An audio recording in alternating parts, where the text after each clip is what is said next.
Les exilés meurent aussi d'amour, c'est l'histoire d'une petite fille de 9 ans qui débarque à Paris avec sa famille, ses parents, pour rejoindre les sœurs de sa mère, qui sont d'effroyables sœurs communistes. Et on est dans les années 80. Il y a des attentats à Paris. Eux, ils ont raté leur révolution en Iran. C'est les islamistes qui ont gagné et ils débarquent.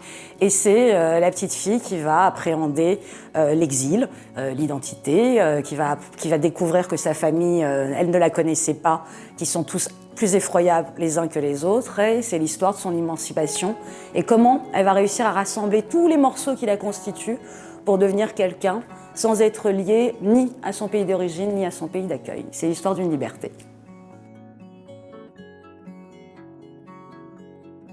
Oui, je pense que comme tous les exilés, j'ai toujours ressenti le besoin de me dire qu'un jour j'écrirai mon livre de l'exil.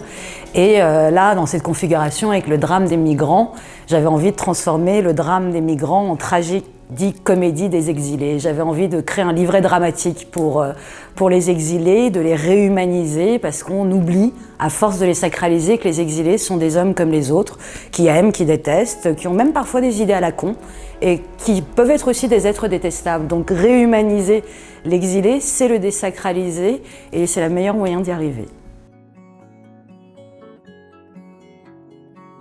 Le problème, c'est toujours pareil, c'est quand on demande le livre, il y en a 15 000 qui viennent. Et comme j'ai toujours tendance à lire un auteur en entier, je dirais tout Romain Gary, tout Gabriel Garcia Marquez, tout Aimé Césaire, tout Rushdie et tout Irving. Ça fait beaucoup, mais vraiment, ça me tient.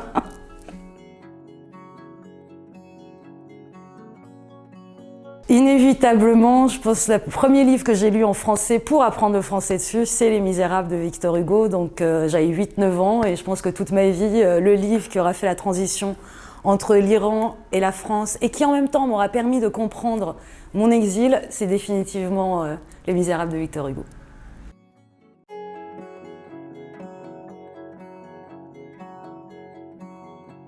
Baklava.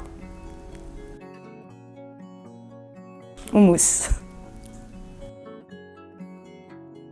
Les deux, ça dépend si je veux qu'on me lise mon avenir ou pas. Taboulé. À la libanaise, très persillé. En babouche.